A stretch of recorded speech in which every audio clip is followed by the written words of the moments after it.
Bonjour à toutes et à tous. Aujourd'hui, Plus belle la vie, encore plus belle franchit un cap décisif et plonge ses personnages dans une zone de danger où chaque décision peut devenir fatale. L'intrigue s'assombrit, les certitudes s'effondrent, et ce qui n'était au départ qu'une affaire judiciaire autour de Chloé se transforme peu à peu en un engrenage implacable, capable d'engloutir tous ceux qui se trouvent sur son passage. Chloé est au bord du gouffre. À l'approche de Noël, une période censée être synonyme de chaleur et de retrouvailles, elle fait face à la douleur la plus insupportable qui soit, l'idée que sa fille Elena ne passera pas les fêtes à ses côtés. Jour après jour, l'espoir s'amenuise, remplacé par un sentiment d'échec et d'injustice qui la ronge. Et comme si cela ne suffisait pas, un nouveau coup de massue vient s'abattre sur elle. Baptiste, son plus fidèle soutien, se retrouve désormais dans le viseur de la police. Rien ne semblait pourtant le destiner à cette chute brutale. Mais son comportement intrigue, ses absences inquiètent, et une filature discrète menée par Morgan et Idriss va rapidement dégénérer en une intervention sous haute tension. Ce qui ressemble d'abord à une arrestation évidente va révéler une réalité bien plus troublante, où l'urgence de protéger une vie se heurte frontalement aux règles de la loi. Une situation explosive qui soulève une question vertigineuse, jusqu'où peut-on aller pour sauver quelqu'un du danger immédiat ? Pendant ce temps, à l'hôpital, une autre onde de choc se propage. Après des jours suspendus à l'incertitude, Charles Duvivier sort enfin du coma. Un réveil qui aurait dû rassurer, mais qui fait au contraire naître de nouvelles peurs. Car s'il parle, s'il se souvient, toute une construction fragile risque de s'effondrer.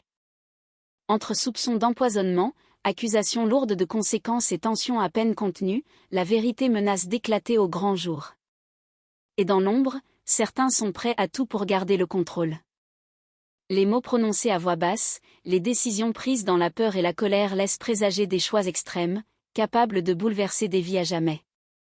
Restez bien avec nous, car cet épisode s'annonce intense, sombre et chargé de révélations. Entre drames intimes, dilemmes moraux et vérités dangereuses, plus belle la vie, encore plus belle s'apprête à franchir un point de non-retour. Une chose est sûre, après aujourd'hui, plus aucun personnage ne sortira indemne de cette tempête. Dans le prochain épisode de Plus belle la vie, encore plus belle, la spirale judiciaire qui s'est abattue sur Chloé s'étend désormais à son entourage le plus proche. Après elle, c'est Baptiste qui se retrouve à son tour dans le viseur de la police. Une nouvelle qui fait l'effet d'un coup de massue et qui vient encore assombrir une situation déjà désespérée. Chloé est anéantie. Plus les jours passent, plus l'évidence s'impose à elle avec une cruauté insupportable, sa fille Elena ne passera pas Noël à ses côtés. Une période qui devait être synonyme de retrouvailles et de réconfort se transforme en épreuve douloureuse, marquée par l'absence et le sentiment d'échec. Les décorations, les lumières, l'agitation des fêtes contrastent violemment avec le vide qui la ronge. Face à elle, Baptiste tente de trouver les mots justes. Il essaie de la rassurer, de lui redonner un peu d'espoir, de lui promettre que tout n'est pas perdu. Mais Chloé n'y croit plus. Les démarches, les attentes, les humiliations successives ont fini par l'épuiser. Sa voix se brise lorsqu'elle avoue qu'elle commence à perdre tout espoir de récupérer sa fille. Pour elle, le combat semble déjà perdu. C'est alors que Baptiste se montre soudain nerveux. Comme s'il venait de recevoir un message ou de se souvenir d'un rendez-vous crucial, il coupe court à la conversation. Il évoque une urgence, élude les questions de Chloé, puis s'éclipse précipitamment. Son attitude, inhabituelle et troublante, ne passe pas inaperçue. Dans l'ombre, Morgan observe. Chargée de surveiller discrètement les faits et gestes du jeune homme, elle remarque immédiatement ce changement de comportement. Son instinct de policière s'active. Sans se faire remarquer, elle décide de le suivre, pas à pas, convaincue que ce départ précipité cache quelque chose d'important. Où se rend Baptiste ? Que cherche-t-il à faire dans l'urgence ? Et surtout, que va découvrir Morgan en le suivant ? Ce qui semblait être une simple tentative de réconfort pourrait bien dissimuler une vérité bien plus lourde, capable de faire basculer une fois de plus le destin de Chloé et de Baptiste. À l'hôpital, l'atmosphère est lourde d'inquiétude lorsque Bahram rejoint Yann et Géraldine dans le couloir. Son visage, à la fois soulagé et grave, annonce une nouvelle qui change tout, Charles Duvivier est enfin sorti du coma. Après des jours suspendus à l'incertitude, cette annonce agit comme un choc émotionnel. Le vieil homme a repris connaissance, mais Bahram tempère immédiatement l'espoir. Son état reste extrêmement fragile, et la moindre secousse pourrait avoir de lourdes conséquences. Mais une autre information vient assombrir ce fragile soulagement. Bahram leur apprend qu'un policier s'est déjà rendu au chevet de Charles Duvivier pour l'interroger. Une démarche qui inquiète profondément Yann et Géraldine. Si Charles parle trop, s'il laisse échapper des détails compromettants, tout l'équilibre qu'ils ont tenté de préserver pourrait voler en éclats. Lorsque Bahram s'éloigne, laissant le couple seul face à ses peurs, la tension devient palpable. Géraldine ne cherche même pas à masquer sa colère. Elle se tourne vers Yann, le regard dur, la voix basse mais tranchante. Elle lui reproche violemment d'avoir pris des risques inconsidérés en disant toute la vérité à Chloé. Pour elle, ce geste a mis tout le monde en danger, y compris Charles. Les mots qu'elle prononce ensuite glacent le sang. Sans détour, sans hésitation, Géraldine lâche. Il faut la neutraliser. Cette phrase, lourde de sens, révèle jusqu'où elle est prête à aller pour protéger leurs intérêts et empêcher que la situation ne leur échappe. Ce n'est plus seulement une question de peur ou de défense, mais une stratégie froide, calculée, qui laisse présager des choix extrêmes. Dans cette chambre d'hôpital où Charles lutte encore pour sa survie, une autre bataille se joue désormais en silence. Une bataille faite de manipulation, de secrets et de décisions dangereuses, où chaque mot prononcé pourrait provoquer une chute irréversible. Quelques minutes plus tard, l'atmosphère change radicalement. En planque depuis plusieurs heures, Morgane et Idriss observent Baptiste à distance, tapis dans leur véhicule banalisé. Le silence est pesant, seulement troublé par leurs échanges à voix basse et le crépitement de la radio. Tous deux sentent que quelque chose ne tourne pas rond. Sous leurs yeux, Baptiste rejoint un petit groupe d'hommes devant un immeuble discret. Rapidement, des allers-retours s'enchaînent. Des meubles, des cartons, des sacs sont sortis à la hâte de l'appartement. À première vue, cela pourrait ressembler à un simple déménagement. Mais pour Morgane et Idriss, le scénario ne colle pas. Les gestes sont trop nerveux, trop précipités. Personne ne prend soin des affaires. Les portes claquent, les regards se font fuyants. Surtout, aucun camion officiel, aucun document visible, aucune trace d'un déménagement organisé. Tout ressemble davantage à une opération improvisée, presque clandestine. Morgane échange un regard appuyé avec Idriss. L'instinct policier parle plus fort que les apparences. Pour eux, ce n'est pas un déménagement. C'est un cambriolage déguisé. Sans perdre une seconde de plus, ils prennent leur décision. Ils quittent brusquement leur véhicule, badge en main. La tension monte d'un cran lorsque Morgane lance d'une voix ferme. Police. Ne bougez plus. La panique s'empare immédiatement du groupe. L'un des hommes tente de reculer, un autre lâche un carton qui s'écrase au sol dans un fracas assourdissant. Baptiste, surpris, reste figé, le visage livide. En quelques secondes, la situation est sous contrôle. Morgane et Idriss interpellent Baptiste ainsi que deux autres individus. Les menottes claquent, sous le regard médusé des voisins attirés par le bruit. Pour Idriss, le doute n'est plus permis, Baptiste cachait quelque chose, et cette arrestation pourrait bien faire basculer toute l'enquête. Quant à Morgane, elle sent que ce qu'ils viennent de mettre au jour dépasse largement ce qu'ils imaginaient en le suivant. Ce qui devait être une simple filature vient de se transformer en arrestation majeure.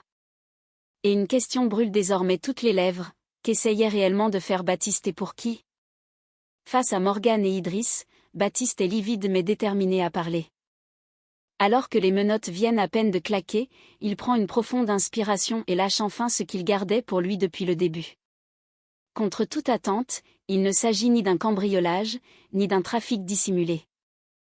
Il explique, d'une voix encore tremblante, que lui et ses deux amis ne sont là que pour une chose, aider une femme victime de violences conjugales à fuir son domicile, discrètement, sans que son mari ne s'en rende compte. Un départ organisé dans l'urgence, presque dans la clandestinité, car chaque minute passée sur place représentait un danger réel pour elle. Baptiste insiste sur un point essentiel, cette opération n'est pas improvisée. Elle est encadrée, réfléchie, et surtout coordonnée par le pavillon des fleurs. L'association aurait mis en place ce déménagement secret pour protéger la victime, éviter toute confrontation avec son conjoint et lui offrir une chance de recommencer ailleurs, loin de la peur et des coups. Morgan et Idriss échangent un regard troublé. Tout ce qu'ils ont observé prenait soudain un autre sens. La précipitation, la discrétion, l'absence de camion officiel n'ont pas les signes d'un délit, mais ceux d'une fuite nécessaire. Une fuite vitale. Le doute s'installe. D'un côté, la procédure, la loi, l'arrestation en flagrant délit apparent.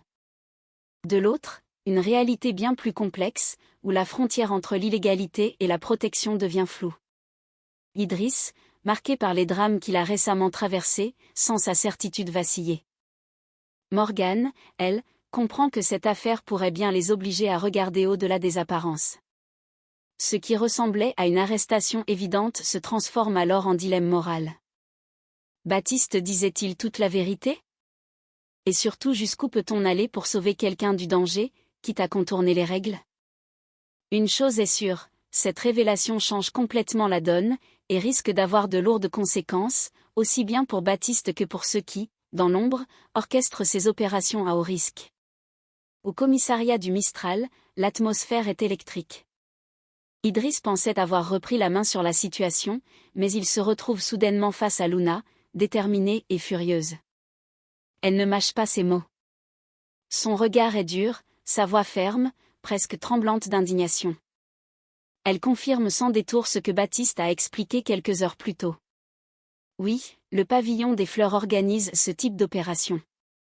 Oui, elles agissent dans l'urgence, parfois à la limite de la légalité.